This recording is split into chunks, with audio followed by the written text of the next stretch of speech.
السلام علیکم ناظرین، پروگرام خبر و خیال کے ساتھ میں ہوں آپ کا میزبان سبوق سید اور میرے ساتھ موجود ہیں معروف اسکالر جناب خورشید ندیم صاحب۔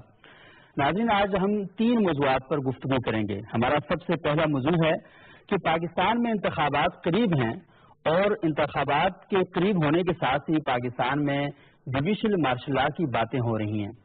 آج ہم اس موضوع پر گفتگو کریں گے کہ یہ جوڈیشل مارشل لا آخر ہے کیا۔ متحدہ مجلس عمل بحال ہو چکی ہے، لیکن اس بحالی کا انجام کیا ہوگا، آج اس موضوع پر بھی آپ کے ساتھ گفتگو کی جائے گی۔ سعودی عرب کے فرمانروا اور ولی عہد جناب شہزادہ محمد بن سلمان نے امریکہ کا دورہ کیا ہے، ٹرمپ سے ملاقاتیں کی اور بڑی اہم خبریں بھی وہاں سے آ رہی ہیں۔ آج ہم یہ جاننے کی بھی کوشش کریں گے کہ شہزادہ محمد بن سلمان کے یہ جو یورپی ممالک کے دورے ہیں، برطانیہ کا دورہ کیا اور ساتھ امریکہ کا دورہ کیا، تو نتائج کیا نکلیں گے۔ تو آج خورشید صاحب، سب سے پہلے یہ بتائیں کہ آپ کی فیوریٹ ٹیم کون سی ہے؟ یہ جوڈیشل مارشل لا سے ایک دم آپ مجھے اچانک یاد آیا کہ پی ایس ایل بھی چل رہا ہے۔ وہ ملک اتنے آئینی بحران کا ذکر ہو رہا ہے اور آپ کو اس کی سوجی ہے، مجھے کہتے ہیں کہ یہ بات تو درست ہے، لیکن یہ بڑا امپورٹنٹ ہے خورشید صاحب۔ دیکھیں کہ پاکستان میں کرکٹ تو بالکل غائب ہو چکی تھی، کھیلوں کے میدان اجڑ چکے تھے۔ یہاں پر لوگ کہہ رہے تھے کہ اب پاکستان میں کوئی خوشی کی خبر آ ہی نہیں سکتی۔ 2013 کو دیکھیں، 2018 کو دیکھیں، تو یہ خوشی کی خبریں پاکستان میں آنی شروع ہو گئی ہیں اور اگلے سال پی ایس ایل کے آدھے میچز پاکستان میں ہوں گے انشاءاللہ۔ یہ سے بڑی خوشخبری ہے۔ تو ویسے آپ بتائیں کہ آپ کی ٹیم کون سی ہے؟ آج لوگوں کو پتہ چلنا چاہیے نا کہ آپ کرکٹ دیکھتے نہیں دیکھتے۔ انکشاف اگر کر دوں تو پھر کچھ لوگ میرے خلاف ہو جائیں گے۔ ہماری ٹیم کو ان کو میری ایک جو فیوریٹ ٹیم ہے وہ تو باہر ہو گئی۔ اچھا، لاہور کے اندر نہیں، ایک اور تھی۔ ہم کو چھپا گئے میں ایسے کوئٹہ کے ساتھ۔ اچھا، تو کوئٹہ کی ٹیم باہر ہو گئی، لیکن اب اسلام آباد کی ٹیم ہے، میرا سیکنڈ فیوریٹ کو تھی۔ اب دیکھیے کیا ہوتا ہے۔ لیکن ساری ٹیمیں پاکستان کی لوگ پاکستان پہلو سے دیکھ رہا ہوں کہ پاکستان کو نیا ٹیلنٹ کون سا مل رہا ہے۔ کسی بھی ٹیم کی طرف سے جو پاکستانی کھلاڑی کھیل رہے ہیں نئے، خاص طور پہ وہ کس ٹیلنٹ کے ساتھ سامنے آ رہے ہیں اور پاکستان کا کرکٹ کا مستقبل کیسے ہوگا۔ تو اس حوالے سے سارے میچز کو ظاہر انجوائے کر رہے ہیں، سب کو دیکھ رہے ہیں اور انشاءاللہ جیت پاکستان کی ہوگی انشاءاللہ۔ اچھا خورشید صاحب، یہ بتائیے گا کہ جو نئی نئی اصطلاحات آ رہی ہیں، میں کمزور طالب علم ہوں اور بعض چیزیں نہیں پڑھ سکا اپنی کتابوں کے اندر بھی اور نظر نہیں آ سکی، یہ عدالتی مارشل لا کیا چیز ہوتی ہے؟ آپ کمزور طالب علم، آپ کا حافظہ بھی کمزور ہے۔ دیکھیے، یہ پہلی دفعہ میں تو کسی سیاستدان کی زبان سے، اگر ہم ان کو سیاستدان مان لیں، یہ اصطلاح سن رہا ہوں۔ اس سے پہلے اس طرح کی باتیں وہ لوگ کرتے ہیں جن کا سیاسی عمل پر کوئی ایمان نہیں ہوتا، صحیح، یا وہ لوگ جو چور دروازوں کی تلاش میں رہتے ہیں، کوئی ٹیکنوکریٹس، وہ ایک شیشہ چھوڑ دیں گے کہ جناب اس ملک میں تو یہ ہونا چاہیے، اس ملک میں تو فلاں ٹیکنوکریسی گورنمنٹ آ جانی چاہیے، اس ملک میں تو کوئی جوڈیشل مارشل لا آ جانا چاہیے، وغیرہ وغیرہ۔ وہ لوگ جن کا سیاسی عمل پہ کوئی ایمان نہیں ہوتا، جن کا خیال یہ ہے کہ اگر سیاسی عمل روٹین میں جاری رہتا ہے تو ان کے دور دور تک اقتدار میں آنے کے کوئی امکانات نہیں ہیں۔ سیاستدان کا ایمان ہوتا ہے سیاسی عمل پر، اور سیاستدان کبھی مایوس نہیں ہوتا۔ اس کو خیال یہ ہوتا ہے کہ سیاست روز بدلتی ہے، نئے نئے امکانات پیدا ہوتے ہیں، نئے نئے مواقع پیدا ہوتے ہیں، تو کبھی میرے لیے بھی موقع آئے گا اور سیاست میں جو رہنا چاہیے، میرے لیے اگر اقتدار کے دروازے کھل سکتے ہیں تو صرف اور صرف ایک راستے سے، اور وہ ہے سیاست کا راستہ، جمہوریت کا راستہ۔ یہ پہلی دفعہ میں سن رہا ہوں کہ ایک آدمی جو بازار معاشرے میں سیاستدان کا تعارف رکھتا ہے، وہ یہ کہہ رہا ہے کہ جوڈیشل مارشل لا آنا چاہیے۔ اور یہ تو بہت اچھا ہو گیا کہ خود چیف جسٹس صاحب نے اس کی مذمت بھی کر دی اور تردید بھی کر دی۔ ان کا آئین کے اندر اور آئین کے باہر ہے۔ تو یہ میرا بہت شافی جواب ہے کہ یہ ایک غیر آئینی حل ہے۔ جب آپ کہتے ہیں کہ کوئی چیز آئین کے اندر نہیں ہے اور کوئی آدمی اس کا حل تجویز کر رہا ہے، تو اس کا مطلب یہ ہے کہ وہ غیر آئینی حل تجویز کر رہا ہے۔ تو پاکستان میں میرا خیال ہے، آپ نے جیسے ہم اس کو پی ایس ایل کے ساتھ جوڑتے ہیں اس واقعے کو، کہ اللہ کا شکر ہے کہ اس ملک کے حالات بہت بہتر ہو رہے ہیں، باوجود اس کے کہ کچھ لوگوں نے افراتفری پیدا کی، ملک کو مستفی اضطراب میں رکھا، لیکن اچیومنٹ اس کے باوجود ہیں۔ پاکستان آگے کی طرف جا رہا ہے، اور اس کی ایک شہادت وہ بھی ہے جو میچز اس وقت پاکستان میں ہو رہے ہیں، دنیا بھر کے کھلاڑی آ رہے ہیں، پر اس کا تصور نہیں کیا جا سکتا تھا۔ یہ دوسرے سال ایسا ہو رہا ہے کہ پاکستان میں لوگ آ رہے ہیں، تیسرے سال یہ جو ہے ایک ٹورنامنٹ جاری ہے۔ یہ بات بتا رہی ہے کہ پاکستان انشاءاللہ جمہوری طریقے سے ہی آگے بڑھے گا اور جمہوریت اور آئین کے دائرے میں بھی تبدیلی آئے گی. اس لیے یہ جو کنسپٹ جہاں سے بھی آ رہا ہے مجھے افسوس ہو رہا ہے کہ ایک سیاستدان کی زبان سے ہم سن رہے ہیں کہ جوڈیشل مارشل آنا چاہیے. اس کا مطلب یہ ہے کہ ان کی مایوسی ہے ذاتی، اس کو وہ قومی مایوسی میں بدل دینا چاہتے ہیں. تو میرا خیال یہ ہے کہ ان کو ذاتی مایوسیاں حاصل کیا ہوگا؟ ایک تقریر میں موصوف فرما رہے تھے کہ گرا دو، ٹکرا دو، لڑا دو، ہٹا دو، ختم کر دو. پھر ایک تقریر موصوف نے فرمایا کہ میں اس پارلیمان پہ لعنت بھیجتا ہوں. یہ جملہ میں کہتا ہوں کہ بہت ہی زیادہ ہے، یہ تو مجھے بیان بھی نہیں کرنا چاہیے، کہنا بھی نہیں چاہیے، کیونکہ پارلیمان ایک مقدس ادارہ ہے، پاکستان کے 18 کروڑ 20 عوام کی ترجمانی کا مرکز ہے، تو ہم کہہ بھی نہیں سکتے. اور پھر وہ یہ کہتے ہیں جوڈیشل مارشل لا لگا دو. یعنی ایک سفر ہے مایوسیوں کا، اور یہ جو بحرانی حالت میں ہجانی تقریریں نظر آتی ہیں اس کا ایک تسلسل ہے، پوری تاریخ ہے. نواز شریف صاحب کو ہٹانے کے لیے ایک پوری موومنٹ پولیٹیکلی چلی. پھر اس کو مختلف عوام کے پاس جا کی کوشش کی گئی، سول افغانی تک بات چلی گئی، لیکن کچھ نہیں ہوا. نواز شریف صاحب کی حکومت نے کوئی تشدد نہیں کیا کسی مظاہرے پہ، کسی دھرنے پہ. لوگوں کو موقع دیا کہ آزادی رائے کا اظہار کریں اور بہت زیادہ آزادی کے ساتھ اظہار کریں، اور انہوں نے کیا. آخری چیز جو کس جگہ تک پہنچ چکی آخری چیز جو کسی پولیٹیکل موومنٹ میں ہو سکتی ہے وہ سول نافرمانی ہے. آپ ان کا ٹیکس نہیں دیتے، آپ بل نہیں دیتے، وہاں تک بھی لوگ چلے گئے، لیکن نتیجہ یہ نہیں نکلا. کوئی امپائر کی انگلی نہیں اٹھی، کوئی ملک میں تبدیلی نہیں آئی. کوئی پانی اب گرم نہیں آ رہا، چلو بل دے دو، تو اب پھر مسئلہ ہو گیا. تو اس کے بعد پھر دوسرا حل تلاش کیا گیا کہ عدالتوں کے ذریعے سے معاملہ کیا جائے. اچھا، آپ کو یاد ہوگا کہ جب یہ پہلے عدالتوں کے پاس یہ لوگ گئے پاناما وغیرہ کے کیسز میں، تو جسٹس چمالی صاحب نے ان درخواستوں کو رد کر دیا. یہ بالکل ایک مذہب خیز سی بات ہے، اس کو قبول نہیں کیا جا سکتا. لیکن چلیے، تو عدالت نیا بینچ آیا، نئے لوگ آئے، تو انہوں نے اس کو انٹرٹین کر لیا. وہ بات آگے بڑھی، عدالت کے فیصلے بھی آ گئے اور عدالت کے فیصلے نافذ بھی ہو گئے. لیکن اللہ کا شکر ہے کہ پولیٹیکل پروسیس چلتا رہا. عدالت کا فیصلہ جو ہے وہ تو کسی معاملے میں جو اس کے پاس عدالت کے سامنے ہوتا ہے اس پہ رائے دیتا ہے. عدالت کسی شخص کی پوری زندگی کو تو نہیں روکتی، نہ قانون اس کا تقاضا کرتا ہے، نہ عدالت کے فیصلے میں لکھتی ہے کہ اب چونکہ فلاں آدمی فلاں معاملے میں نائل ہو گیا اگر وہ زندگی میں کوئی کام نہیں کر سکتا. تو آپ نواز شریف صاحب کہاں سے نائل ہوئے؟ قومی اسمبلی کے رکن نہیں بن سکتے، ملک کے وزیر اعظم نہیں رہ سکتے، آئین کا فیصلہ نافذ ہو گیا. اچھا، لیکن کیا وہ اس ملک میں جی بھی نہیں سکتے؟ عدالت نے تو یہ نہیں کہا، قانون نے بھی یہ نہیں کہا. کیا وہ لوگوں سے رابطہ نہیں کر سکتے؟ کیا لوگوں سے رابطہ کی مہم بھی نہیں چلا سکتے؟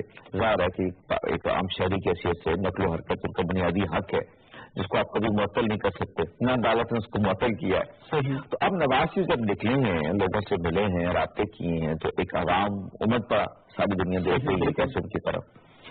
اب یہ ان کو پریشانی یہ ہو گئی کہ سول نافرمانی کی تاریخ میں ناکام ہو گئی. عدالت کے فیصلوں سے وہ جو چاہتے تھے کہ سوسائٹی پر امپیکٹ پایا ہو، اور عدالت سے ایک آدمی پر نائل ہوتا ہے تو عوام کی نظروں میں وہ گر جائے، تو وہ ان کی یہ توقع پوری نہیں ہوئی. اور اب ہوا یہ کہ معاملہ اس حد تک آگے چلا گیا کہ عوام جو ہیں وہ ایک فیصلہ دینے جا رہے ہیں انشاءاللہ اگلے الیکشن میں، اور صاف نوشتہ دیوار لوگوں نے پڑھنا شروع کر دیا عوام کا فیصلہ کیا آنے والا ہے. تو اس کی پیش بندی کے لیے ابھی تجاویز آنی شروع ہو گئی ہیں، اور اس سلسلے کی تجویز یہ ہے کہ جوڈیشل معاشرہ. اچھا خورشید صاحب، مجھے بتائیے کہ ہمارے ملک میں ایک آئین ہے، اس آئین کے ایک آرٹیکل ہے آرٹیکل 6، یعنی پاکستان کے اندر کوئی شخص کھڑا ہو اور آئین کے خلاف بات کرے اور یہ آئین کے خلاف کوئی ایکشن کرے تو ہم یہ کہتے ہیں کہ بھائی اس نے آئین کے خلاف بات کی ہے. اور کئی لوگوں کو پاکستان میں آئین کے خلاف گفتگو کرنے پر جیلوں میں ڈال دیا گیا.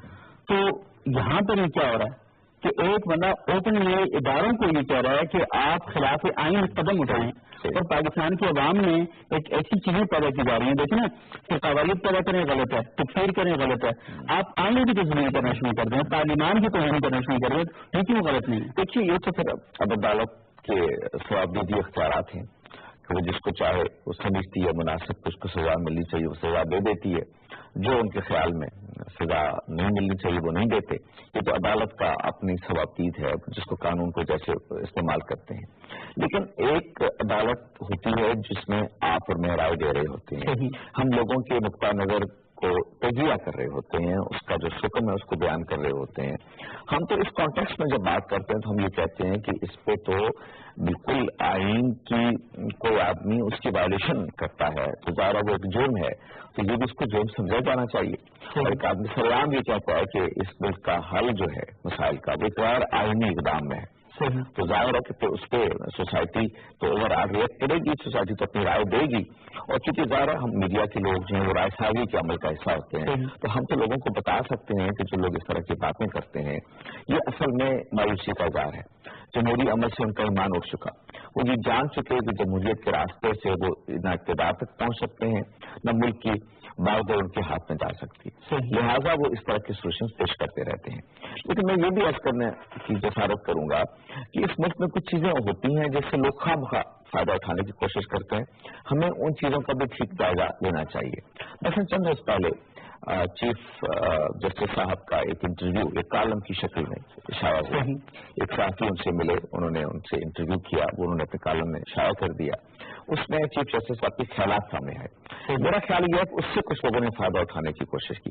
مثلا چیف جسٹس صاحب نے یہ بات کہی کہ میں اس ملک میں 100% انتخابات، شفاف انتخابات یقینی بنانے کی کوشش کروں. پھر انہوں نے یہ بھی کہا کہ احتساب کو بھی ہم یقینی بنائیں گے اور اس کو کسی امتیاز کے بغیر اکراس دا بورڈ جس کو آپ کہتے ہیں وہ انصاف اس ملک میں ہوگا. تو جب ان سے پوچھا گیا کہ اس ملک میں احتساب پہلے ہوگا یا الیکشن پہلے ہوں گے تو انہوں نے کہا کہ میں اس کو کوئی جواب نہیں دے سکتا. میرا خیال یہ ہے کہ اس سے کچھ لوگوں نے فائدہ اٹھانے کی کوشش کی اور انہوں نے کہا کہ جیسے کوئی احتساب کا عمل ہم اس کی اگر باغ دور ڈال دیں اور یہ کہیں کہ احتساب نہیں ہو رہا الیکشن سے پہلے ہونا چاہیے تو شاید ہم الیکشن جو ہیں وہ ملتوی کرنے میں کسی طریقے سے کامیاب ہو جائیں. لیکن میں سمجھتا ہوں کہ چیف جسٹس صاحب نے اپنی بات کی وضاحت کر کے اور اس پر رد عمل دے کے بتا دیا کہ یہ تمہارے خواب ہیں جو تم رکھتے ہو، لیکن ضروری نہیں کہ عدلیہ تمہارے خوابوں کی تعبیر بھی دینے کے لیے تیار ہو، اور تمہارے خوابوں کی تعبیر سے عدلیہ کا کوئی لینا دینا نہیں ہے. عدلیہ جو ہے وہ آئین کے ساتھ کھڑی ہے اور وہ کسی ایسے سولوشن کی بات جب وہ یہ کرنا. اگر میں کوشش صاحب ایک بات تو یہ ہے نا کہ پاکستان کے اندر کئی لوگ ایسے ہیں جو یہ سمجھتے ہیں کہ مارشل لا جو ہے یہ بڑا بہترین ہے، یہ ہونا چاہیے، مارشل لا کے دور میں بڑے فائدے حاصل ہوتے ہیں، وہی کہتے ہیں چیزیں بڑی سستی ہوتی ہیں، لوگ بڑے خوش ہوتے ہیں، ایک ہی تسلسل رہتا ہے پالیسیوں کا. تو مجھے بتاؤں کہ پاکستان میں جمہوریت اتنی ضروری کیوں ہے جب کچھ لوگ مارشل آرٹ کی دکھا سکتے ہیں؟ دیکھیے ایک بات ہوتی ہے نظری، تصور ہے، ایک تصوراتی سطح پہ گفتگو ہو رہی ہے، آپ ہی کر رہے ہیں میں بھی کر رہا ہوں، 2 دلائل آپ دے رہے ہیں 2 دلائل میں دے رہا ہوں. ایک چیز ہے جس کو ہم بچش میں سر دیکھ رہے ہیں، اپنی آنکھوں کے ساتھ دیکھ رہے ہیں. ملک میں ماشاء اللہ آئے کتنے آ چکے، ایوب خان کا ماشاء اللہ جتنا اس سے زیادہ ماشاء اللہ آ، اور اس کے بعد راج صاحب کا ماشاء اللہ، پھر مشرف صاحب کا ماشاء اللہ. اتنے ماشاء اللہ اگر تو اس میں کوئی خیر کی چیز ہے تو ملک کے مسائل حل ہو جاتے. لیکن آج ساری دنیا کہتی ہے کہ اس وقت معاشرے میں جو مسائل ہیں اس کی بنیاد جنرل ضیاء صاحب کا ماشاء اللہ. یہ جو افراتفری ہے، یہ دہشت گردی ہے، جو ملک کے اندر اضطراب ہے، سوسائٹی برباد ہو کے رہ گئی ہے، یہ سارا دین ہے اصل میں اس وقت جب انسانی حقوق پامال ہوئے، جب آئین کی صفیں لپیٹ دی گئی، اس کے بعد پھر یہ سب کچھ ہوا. تو کہنا یہ ہے کہ یہ تو ہم تجربہ کر چکے. میں کہتا ہوں جمہوری حکومتوں نے مسائل حل نہیں کیے ہوں گے، میں تھوڑی دیر فرض کر لیتا ہوں، لیکن جمہوری حکومتوں میں آپ کو یہ حق ہوتا ہے کہ آپ اگر مطمئن نہیں ہیں حکومتوں سے تو ان کو بدل دیں. لیکن جب ماشاء اللہ آتے ہیں تو پھر آپ ان کو تبدیل نہیں کر سکتے. جوڈیشل مارشل آرٹ ایک اور چیز ہے. مارشل آرٹ سے جب ہم بات کر رہے ہوتے ہیں تو سب مراد ہوتی ہے کہ جب فوج ملک میں آ جاتی ہے، ہم نے مثالیں دی وہ ہیں جب فوج نے ملٹری مارشل آرٹ، جب مارشل آرٹ وہی ہوتا ہے اصل میں. جوڈیشل مارشل آرٹ کا مطلب یہ ہے کہ آپ عدالتوں کے پاس ملک کے لے جائیں سارے کے سارے اختیارات، اور وہ چیف ایگزیکٹو جو ہیں وہ جیسے مارشل لا میں chief of army staff chief executive ہو جاتے ہیں، تو جوڈیشل مارشل لا لگے تو چیف ایگزیکٹو جو چیف جسٹس ہو جائیں. اب اس کو قبول نہیں کیا عدالت نے، اور ظاہر عدالت ایک ایسا ادارہ ہے جو آئین کے تحت وجود میں آتا ہے، وہ اس کو کیسے قبول کر سکتا ہے؟ تو کامن سینس کی چیز ہے کہ اس کو رد ہی ہو جانا چاہیے تھا. لیکن یہ اصل میں جو لوگ ریاست کو نہیں سمجھتے جدید، اور لوگ ابھی خوابوں میں رہتے ہیں، وہ سمجھتے ہیں کہ ایک فرد واحد چاہیے وہ ساری چیزیں حل کر دے، وہ معیشت کو بھی ٹھیک کر دے، وہ معاشرت کو بھی ٹھیک کر دے، وہ مذہبی انتہاپسندی کو بھی دور کر دے، وہ غربت کا بھی علاج کر دے، ہر چیز کے فیصلے کر دے. یہ یوٹوپیا ہے جو ہمارے ایک چونکہ خلافت کے تصور کو ہم مانتے ہیں. ایک خلیفہ وقت تھا، وہ رات کو نکلتا تھا، بھوکے کو دروازے پہ کھانا پہنچاتا تھا. یہ ساری صورتحال ہمارے پس منظر میں ہم سمجھتے ہیں کہ آج بھی کوئی ایک نجات دہندہ ہوگا تو ان کو بدل دے گا. لوگ یہ نہیں جانتے کہ اب جدید دور میں ہم اقتدار کی مرکزیت کہیں بھی نہیں رہی. اقتدار جدید پارلیمانی جمہوری نظام کے اندر اقتدار کے مراکز ایک سے زیادہ ہوتے ہیں. کہیں عدلیہ ہے، کہیں مقننہ ہے، کہیں انتظامیہ ہے. اقتدار تقسیم ہوتا ہے، اس میں کوئی فرد واحد نہیں ہوتا کہ جو لے کے آگے چلتا ہے، ایک نظام ہے جو لے کے چلتا ہے. تو دنیا ارتقاء کے مراحل طے کر چکی، شخصی حکومتوں سے اجتماعیت کی طرف آ چکی، آمریت سے جمہوریت کی طرف آ چکی. اس لیے یہ ترقی معکوس کا عمل آپ نہ تجویز کریں کہ آپ پیچھے جانا چاہتے ہیں. بالکل یہ جو لوگ یہ مشورہ دیتے ہیں یہ عدالت کے بھی دوست نہیں ہیں. اس لیے کہ جن لوگوں نے فوج کو یہ دعوت دی کہ اقتدار میں آئے، یہ تاریخ نے ثابت کیا کہ انہوں نے فوج کے ساتھ دشمنی کی، فوج کا امیج خراب کیا، فوج کی پروفیشنل جو حیثیت ہے اس کو حرف اس پہ آیا. ان کی وجہ سے جن لوگوں نے مارشل لا لگایا اور جنہوں نے مارشل لا کی پیچنگ کی. تو اس لیے جو لوگ عدلیہ کو لانا چاہتے ہیں سیاست میں اور عدلیہ کے ہاتھ میں اقتدار دینا چاہتے ہیں، وہ کوئی عدلیہ کے دوست بھی نہیں ہے، وہ اپنی مایوسیاں ہیں. اس ملک کا مسائل کا ایک ہی حل ہے، جمہوریت. اور میں آپ سے کروں کہ اللہ کے فضل سے انشاءاللہ اگر یہ تیسرے الیکشن بھی اسی ترتیب کے ساتھ ہو گئے کنزرویٹولی تو اس ملک کے مسائل ضرور حل ہوں گے اور بہتری آئے گی. لیکن اس کے علاوہ ہمارے پاس کوئی حل نہیں کہ فیصلے کا اختیار عوام کے پاس ہو اور عوام ہی یہ چاہیں کہ کون اس ملک کا چیف ایگزیکٹو ہو. اس میں بڑی اہم گفتگو ہے، لیکن مجھے ایک بریک لینا ہے اور آرمی چیف جسٹس ہیں وہ بھی ڈیویشن اور یہ بات کر سکیں کہ پاکستان کے جتنے مسائل ہیں ان کا حل جمہوریت میں ہے، جمہوریت میں ہے، جمہوریت میں ہے. 3 دفعہ انہوں نے شیخ رشید صاحب کو بتایا کہ ملک میں کوئی جنریشن مارشل نہیں لگے گا، جمہوریت کی تمام مسائل کا حل ہے. ایک وقت لیتے ہیں، وقت کے بعد دوبارہ آپ کی خدمت میں حاضر ہوتے ہیں.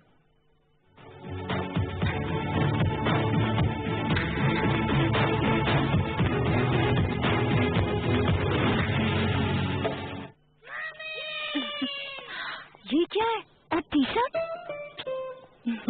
ایسے ضدی داغ کیسے نکلیں گے؟ سرف ایکسل ہے نا. اتنا مہنگا پاؤڈر؟ مہنگا لگتا ہے پر ہے نہیں. سرف ایکسل کا 1 چمچ جو ضدی داغ نکالے وہ عام پاؤڈر کے 3 چمچ بھی نہ نکال پائیں. یعنی مہینے میں تمہارا 1 پیکٹ میرے 3 پیکٹ سے بہتر. سرف ایکسل کے دام پہ مت جاؤ اور پورے مہینے کا حساب لگاؤ. سرف ایکسل.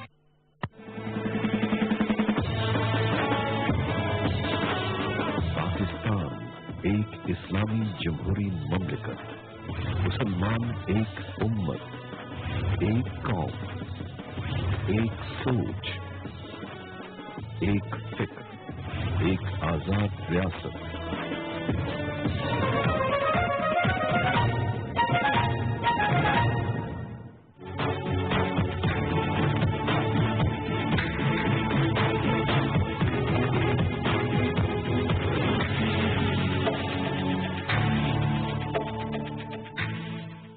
ناظرین، وقت کے بعد ایک بار پھر پروگرام خبر و خیال میں خوش آمدید.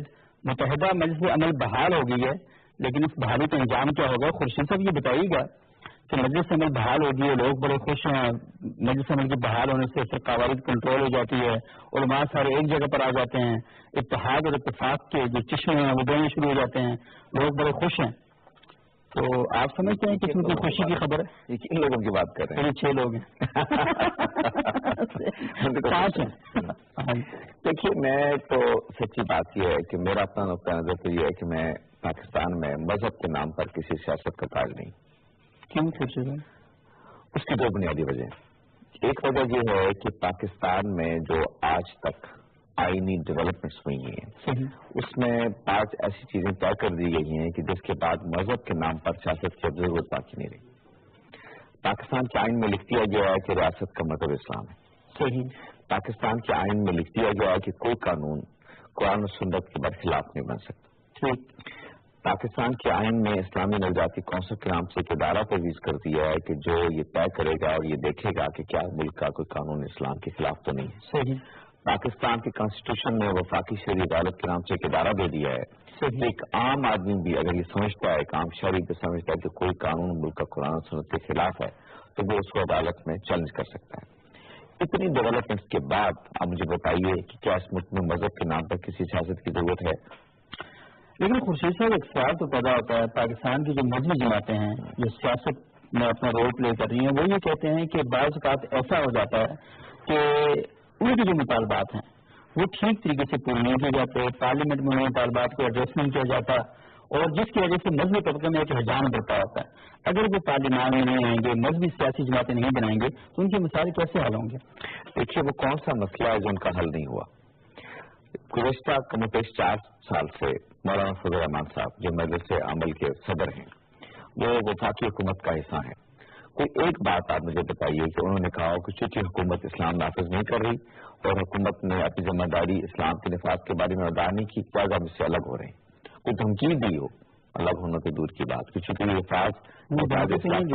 خود کے ساتھ دیا نا، اس کا مطلب یہ ہے کہ سارے نظام اقتدار میں، سارے اثر اقتدار میں آپ ساتھ رہے، اب آپ کو خیال آیا کہ اس ملک میں شریعت کا نفاذ نہیں ہوا اور ہونا چاہیے۔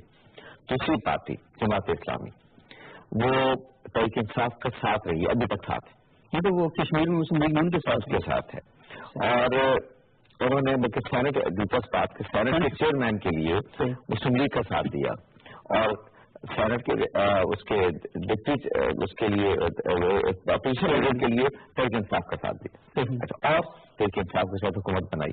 کبھی تو ان کو شکایت نہیں ہوئی کہ تحریک انصاف الیکشن ہار گئے۔ کہنا یہ ہے کہ یہ محض ایک اپنی پریزنس سیاسی سین پر شو کرنے کے لیے ایک نعرہ اختیار کر لیا گیا ہے۔ میرے نزدیک اس ملک میں مذہب کے نام پر سیاست کی کوئی ضرورت باقی نہیں، کوئی ہے تو مجھے بتائیں، آپ بتائیے۔ نہیں، بالکل اس طرح کو دیکھا جائے تو بالکل وہ جو ضرورت ہے وہ سامنے نہیں آتی، لیکن کیونکہ اس وقت موجود ہیں مجموعی سیاسی جماعتیں، اب ایسا تو ہو نہیں سکتا ان کو یک وقت خبریں کر دیا جائے کہ آئندہ کے بعد کل سے مجموعی سیاست پر پابندی ہے۔ اور یہ جو مجموعی سیاسی جماعتیں یہ تو پاکستان کو ایک طرح سے ورثے میں ملی ہیں۔ جماعت اسلامی ہی تھی، جمعیت علماء ہی تھی، اور وہ پاکستان میں آئی، جمعیت علماء پاکستان بھی، تو اب خورشید صاحب تو موجود ہیں۔ ابھی میں ان کی موجودگی کا انکار نہیں کر رہا، اور میں ان کو یہ بھی نہیں کہہ رہا کہ وہ متحدہ مجلس انہوں نے کیوں بنائی، ان کا جمہوری حق ہے، قانونی حق ہے، ہم ان کو روک کیسے سکتے ہیں؟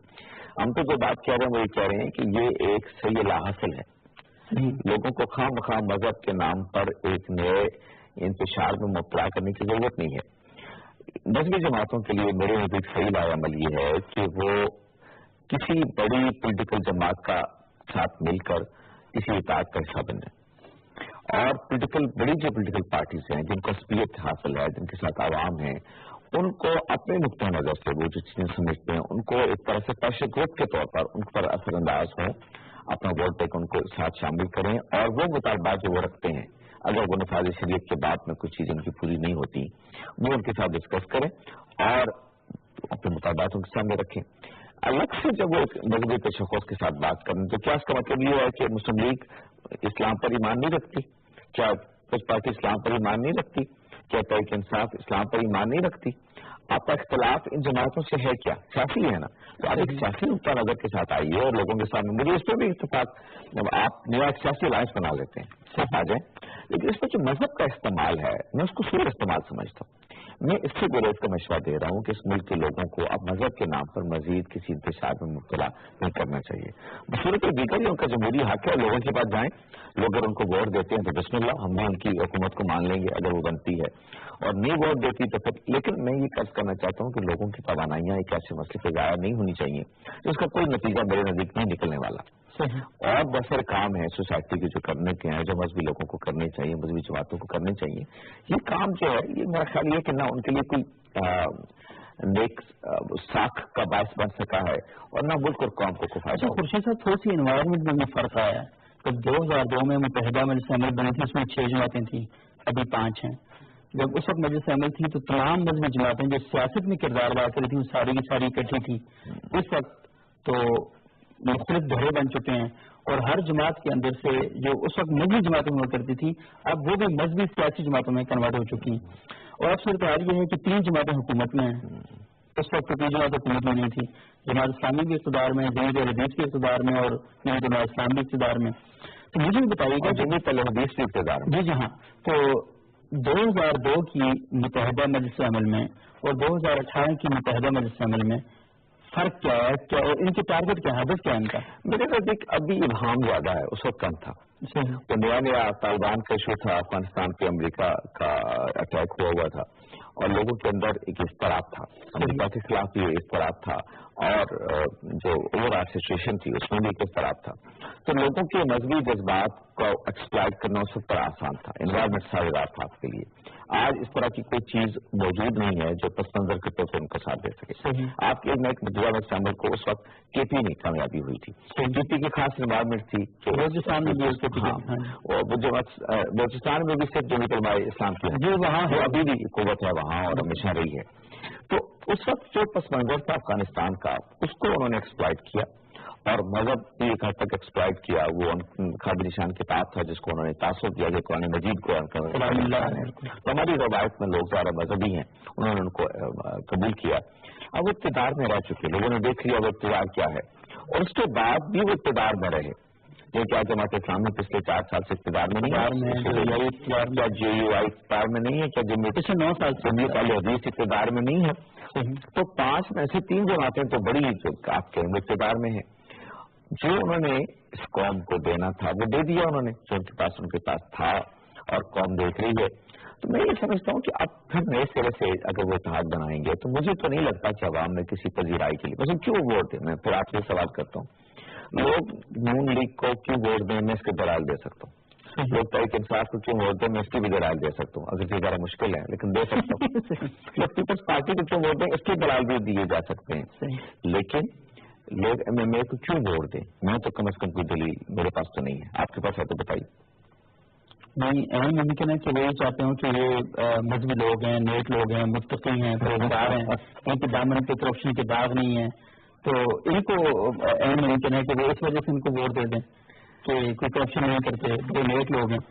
ممکن ہے نیک لوگ تو وہ ہوں گے، مجھے ان کی نیکی پہ کوئی شبہ نہیں ہے. لیکن نیک لوگ تو مسلم لیگ میں بھی ہیں، نیک لوگ تحریک انصاف میں بھی ہوں گے، پارٹی میں بھی ہوں گے اور بہت سارے نیک لوگ ہر جگہ پائے جاتے ہیں. بڑے لوگ بھی نیکی ایسی چیز نہیں ہے. دوسرے اقتدار کے لیے جو چیز چاہیے وہ چاہیے آپ کی اسکلس چاہیے اور سب سے بڑھ کے اس سے بھی اگلی چیز چاہیے عوام کا اعتماد. عوام کا اعتماد جس کو ہے وہ اقتدار میں آ سکتا ہے. اس لیے ان کا جمہوری حق تو ہے کہ وہ لوگوں سے ووٹ لیں. لیکن میں یہ کہتا ہوں کہ ووٹ جب آپ مانگنے جاتے ہیں تو آپ کوئی دلیل لے کے جاتے ہیں نا. مطلب اس میں مل جاتی ہے لوگوں کے پاس اور وہ یہ کہتی ہے کہ اس ملک میں ایک معاشی تبدیلی آنی چاہیے اور اس کا حل یہ ایک ایسا معاشی پروگرام ہے جس میں انفراسٹرکچر کی ضرورت ان کو بنیادی حیثیت حاصل ہے. یہ جو انفراسٹرکچر جب بنتا ہے سرمایہ کو اٹریکٹ کرتا ہے اور اس کے بعد اس میں تبدیلی آتی ہے. یہ ایک ویژن ہے سیاست میں. یہ ویژن کیا ہے؟ یہ 4 سال انہوں نے امپلیمنٹ کر کے دکھا دی. ٹھیک. اب لوگ دیکھ رہے ہیں کہ اس ویژن کے نتیجے میں کتنی بہتری آئی ہے، کتنا ان کو فائدہ ہوا. ایک ویژن ہے جو عمران خان صاحب دیتے ہیں، تحریک انصاف دیتی ہے. وہ ویژن یہ ہے کہ اصل اہمیت جو ہے وہ ہیومن ریسورسز کی ہے، ہیومن ڈیولپمنٹ کی ہے.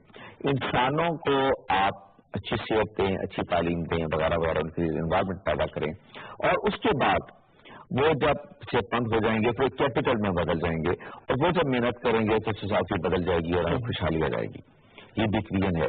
اس کے تحت انہوں نے کتنی صحت دے دی، کتنی تعلیم دے دی، کتنی وہ بھی ساری چیزیں ہو گئی، وہ بھی ہمارے سامنے آ گئی. پیپلز پارٹی کا بھی ایک نیریٹو ہے، صحیح کپڑا اور مکان کی وہ بات کرتے رہے ہیں، سوشلزم کی بات کرتے رہے ہیں. آج کل بچے وہ کم کرتے ہیں، صرف سوشل دنیا میں نہیں ہے لیکن پھر بھی ایک نیریٹو پلاس کیا جا سکتا ہے. مجھے آپ بتائیے کہ مذہب کے نام پر سیاسی مینیفیسٹو یا ہے کیا بڑے کیا بات کریں گے، مجھے سمجھ میں تو نہیں آ سکا.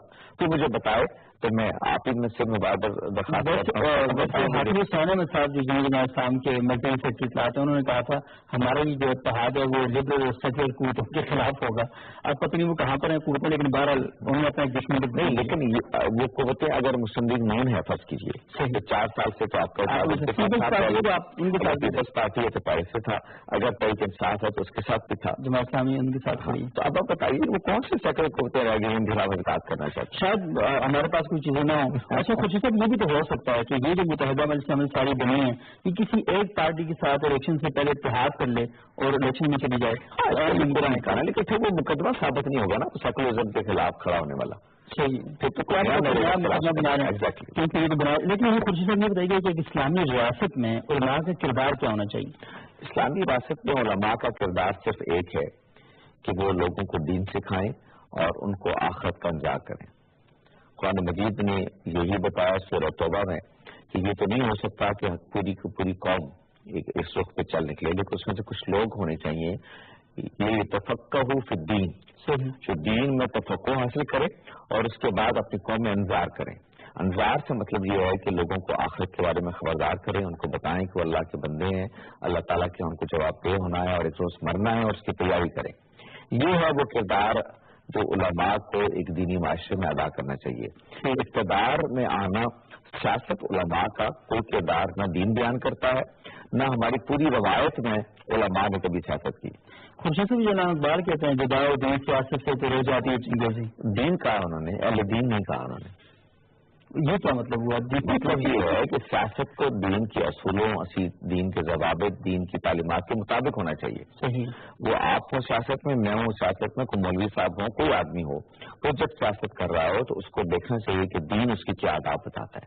اس کا یہ مطلب کہاں سے ہے کہ علماء کو سیاست میں ہونا چاہیے. دیکھیں خورشید دین کو زیادہ بہتر تو اہل دین ہی سمجھتے ہیں, تو اگر وہ اقتدار میں آ جائے اس کے لیے ہم نے اپنے آئین میں بندوبست کر دیا.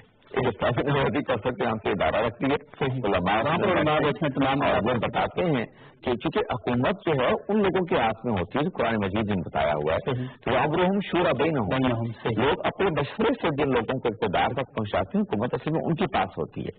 اور ان کے پاس اگر وہ فرض کریں ان میں سے کچھ لوگ دین میں تفقہ نہیں رکھتے, اس کا علاج ہم نے تلاش کر لیا, اسلامی نجاتی کونسل کا ایک ادارہ بنا دیا, وہ بتائے گا. اور جیسے میں نے ابھی فہرست بنوائی ہے, ایک نجاتی کونسل ہی نہیں ہے, پورا آئین پابند کر دیتا ہے پارلیمنٹ کو کہ کوئی غیر اسلامی قانون سازی وہ نہیں کر سکتی.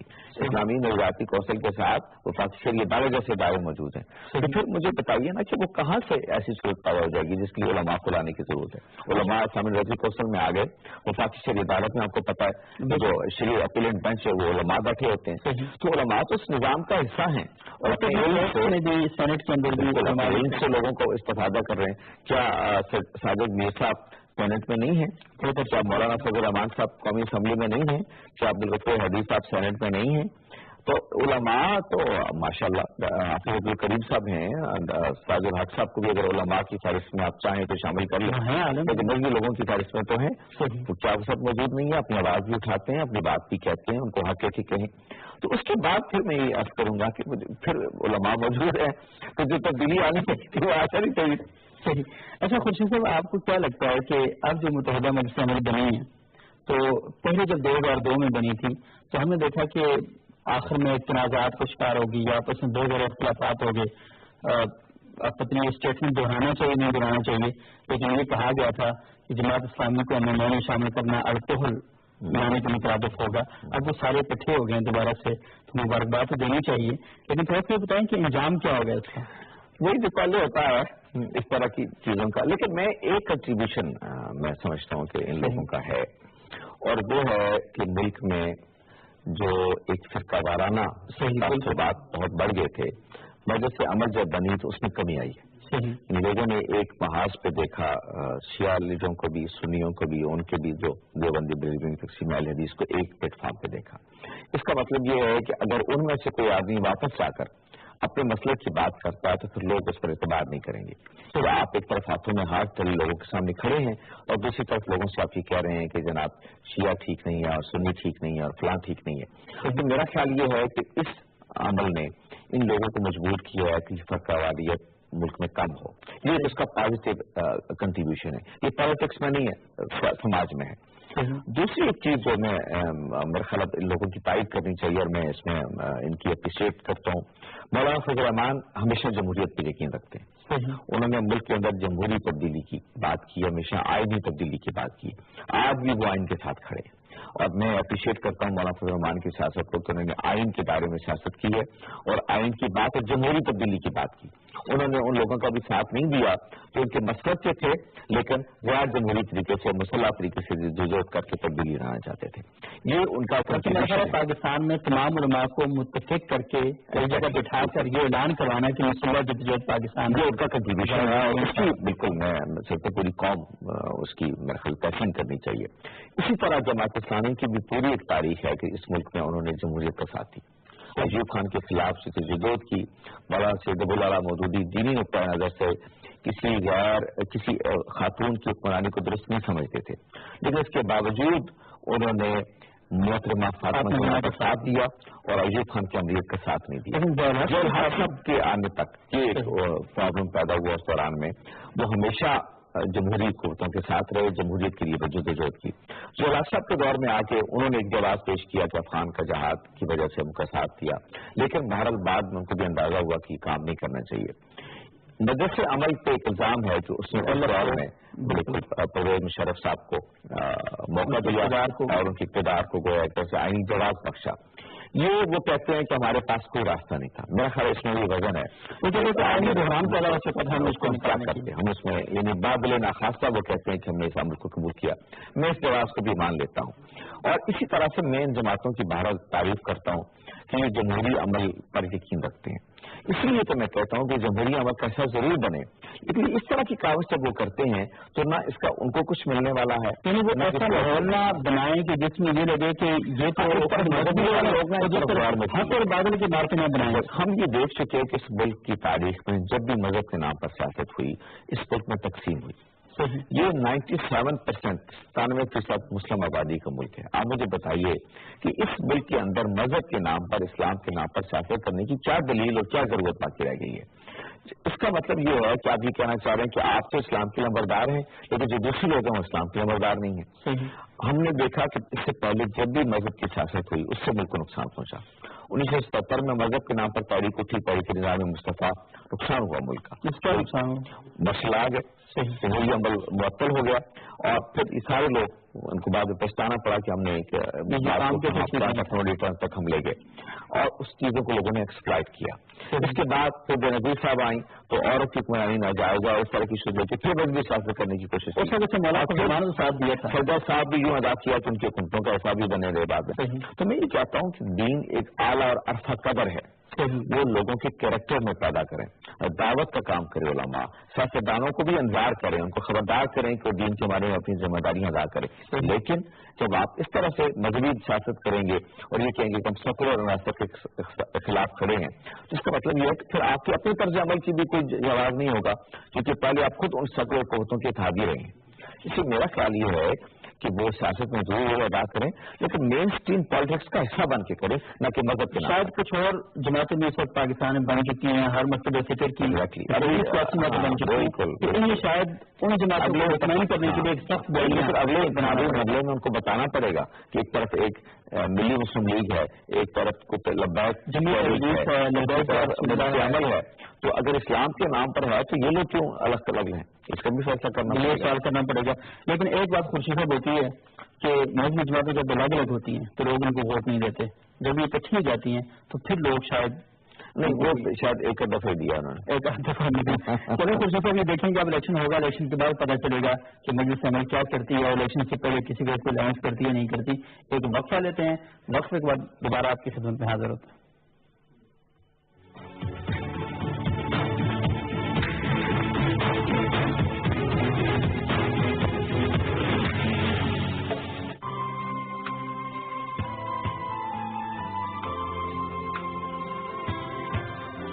خدا کرے کہ میری عرض پاک پر اترے وہ فصل گل جسے اندیشہ زوال نہ ہو. یہاں جو پھول کھلے وہ کھلا رہے صدیوں, یہاں خزاں کو گزرنے کی بھی مجال نہ ہو. خدا کرے کہ نہ خم ہو سرے وقار وطن اور اس کے حسن کو تشویش ماہ سال نہ ہو.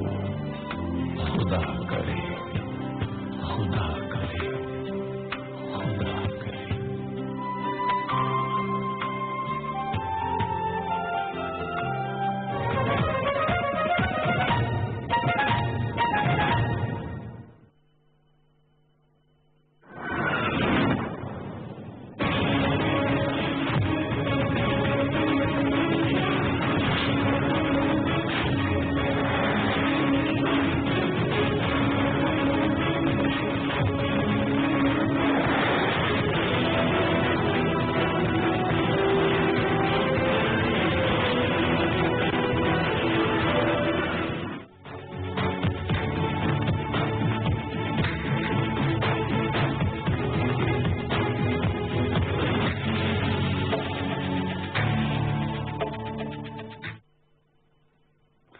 ناظرین وقفے کے بعد ایک بار پھر پروگرام خبر و خیال میں خوش آمدید۔ ناظرین سعودی عرب میں اندرونی طور پر بڑے پیمانے پر تبدیلیاں آ رہی ہیں، اور یہ تبدیلیاں صرف اندر ہی نہیں آ رہی، سعودی عرب اپنے تعلقات کے حوالے سے باہر کی دنیا میں بھی بڑی تیزی کے ساتھ تبدیلیاں لا رہا ہے، اور بڑی نئی چیزیں ہمارے سامنے ہمیں دیکھنے کو مل رہی ہیں۔ گزشتہ ہفتے سعودی عرب کے ولی عہد شہزادہ محمد بن سلمان نے امریکہ کا دورہ کیا، ٹرمپ سے ملاقاتیں کی، باقی انتظامیہ سے ملاقاتیں کی۔ ان ملاقاتوں کا مقصد کیا تھا؟ خورشید صاحب یہ بتائیے گا کہ یہ جو شہزادہ محمد بن سلمان کا دورہ تھا، اس کے امریکہ پر اور جو مشرق وسطیٰ کی سیاست ہے اس پر کیا اثرات کیا مرتب ہوں گے؟ یہ دورہ بھی جاری ہے، وہ امریکہ میں ہی ہیں اور یہ 2 ہفتے کے لیے وہ گئے ہیں۔ جب وہ اپنے ملک سے نکلے تو مصر میں گئے، پھر وہ انگلینڈ بھی گئے اور امریکہ میں ہیں، اور ان کی صدر ٹرمپ کے ساتھ ملاقات ہو چکی، اس میں بات چیزیں سامنے آ چکی اور بہت ساری تبدیلیاں اس وقت آ رہی ہیں۔ دیکھیے مشرق وسطیٰ بدل رہا ہے، اور بدقسمتی یہ ہے کہ وہ انتشار کی فضا بھی بڑھتی چلی جا رہی ہے، لیکن سعودی عرب کا جو رول ہے اس میں بھی ایک بہت انقلابی تبدیلی آتی چلی جا رہی ہے، اور یہ دکھائی یہ دیتا ہے کہ شہزادہ محمد بن سلمان کی جو پالیسیز ہیں یہ بائی اینڈ لارج پورے سعودی عرب کے رول کو ریوزٹ کر دے گی، اس کو بدل دیں گی۔ 2-3 چیزوں کی میں آپ کے سامنے نشاندہی کرنا چاہتا ہوں جس سے آپ کو اندازہ ہوا کہ صورتحال کیا ہو رہی ہے۔ پچھلے کئی دہائیوں سے اسرائیل کے لیے جو پروازیں جاتی تھیں وہ سعودی عرب کی فضا سے گزر کے نہیں جا سکتی تھی، سعودی عرب کی فضائی حدود پر ان کے لیے پابندی تھی، لیکن اب پہلی دفعہ یہ ہوا ہے کئی اشروں کے بعد کہ انڈیا ایئر لائن کا جو طیارہ ہے وہ سعودی عرب کی فضاؤں سے گزر کر تل ابیب اترا، اور یہ ایک بالکل نئی بات ہے جو پہلے کبھی نہیں ہوئی تھی۔ بعض لوگ اس کی یہ تعبیر کر رہے ہیں کہ سعودی عرب اور اسرائیل کے درمیان تعلقات کی ایک نئی گویا اوپننگ ہے۔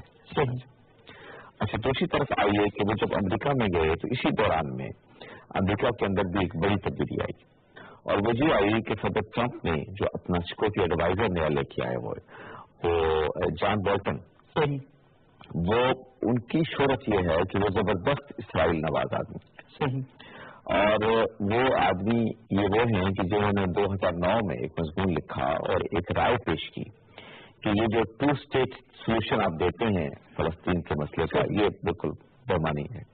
2 اسٹیٹ سولوشن میں کیا ہے کہ 2 ریاستیں ہوں گی، ایک اسرائیل کی ریاست، ایک فلسطین کی ریاست، 2 انڈیپینڈنٹ ریاستیں ہوں گی، اور جیسے دنیا میں ہوتی ہیں ریاستیں ویسے ہوں گی۔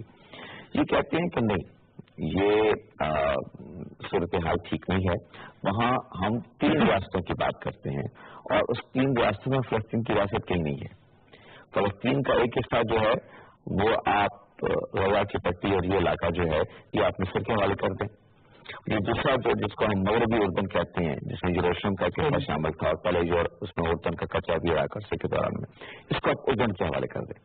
تو اسرائیل نام فلسطین نام کی کسی ریاست کی وہاں ضرورت نہیں ہے، اسرائیل ہو، مصر ہو، اردن ہو، کوئی فلسطین نہیں، کوئی فلسطینی جن کا اصل وطن ہے ان کی حیثیت ہی آپ ایلیمینیٹ کر کے رکھتے ہیں۔ یہ وہ صاحب ہیں کہ جن کو آپ انہوں نے اپنے نیا سیکورٹی ایڈوائزر لگایا ہے۔ تو یہ ہے وہ پس منظر جس میں آپ دیکھ رہے ہیں کہ شہزادہ محمد جو ہے وہ امریکہ کا دورہ کر رہے ہیں۔ جو ان کی ٹرمپ صاحب سے ملاقات ہوئی اس میں ٹرمپ صاحب اس روایت بھائی صاحب نے اپنی جو انہوں نے ایک تو کافی بڑے امیر آدمی ہیں محمد، بڑے پیسے والے ہیں، اور ہوپ فلی کچھ پیسے ہمیں بھی دیں گے اس میں، اور اس کا طریقہ کیا ہے کہ طیارے وہ خریدیں گے، اور وہ غالباً $12.5 بلین کے جو ہیں وہ طیارے وہ خریدیں گے۔ انہوں نے ایک پوسٹر بھی دکھایا، تو یہ وہ خریدیں گے اور ہم ان کا ساتھ دیں گے، اور انہوں نے یہ کہا کہ تاریخ میں اتنے اچھے تعلقات سعودی عرب اور امریکہ کے کبھی نہیں رہے جیسے آج ہو گئے۔